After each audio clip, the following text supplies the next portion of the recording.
You can think of Bitcoin like cash. If I have 100 Bitcoin, they're all in a Bitcoin address, and that Bitcoin address has a corresponding private key. If I have that private key, I can spend that $100. But that is a lot of power to put in just one little string of letters and numbers, that if I lose, that if I have stolen from me, hacked, all the money associated with it is gone.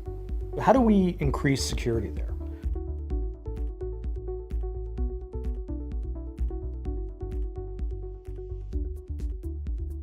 Let's say I have a balance of $10,000.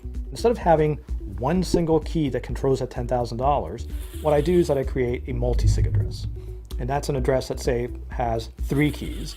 And I set a rule that says you need at least 2 of those keys to turn in order to move any of that $10,000. Now, I don't keep these 3 keys together, because if I did, it might as well just have 1 key. So what do?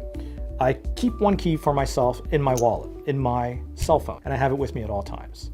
The second key I put in a safety deposit box or somewhere else that's safe that I use as sort of a backup recovery key. In case I lose something, I can use that key. And the third key I give to a multisig provider. Let's say I go to the store now and I want to buy a cup of coffee. I go to the cash register and I turn my 1 key that I have on my mobile phone. So that's 1 out of 3 keys. At that point then, a message is sent to the service provider that looks at the transaction and verifies that my phone has not been stolen. It looks like I put in my password.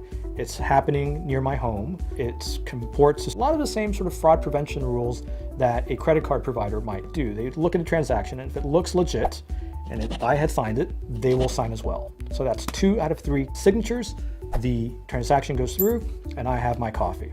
Now, notice what's interesting about this is that if I was to lose my phone, I could always recover my money because I've got a key saved, somewhere saved like a safety deposit box, and I've got the key that my service provider has. That's 2 out of 3. I don't lose the money.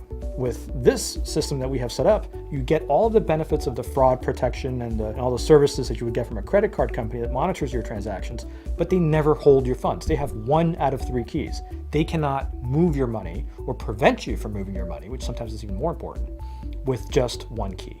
With multisig, there is simply an amount of money to which folks have divided control over the amount. And really, no one of them has custody, not even joint custody over the account.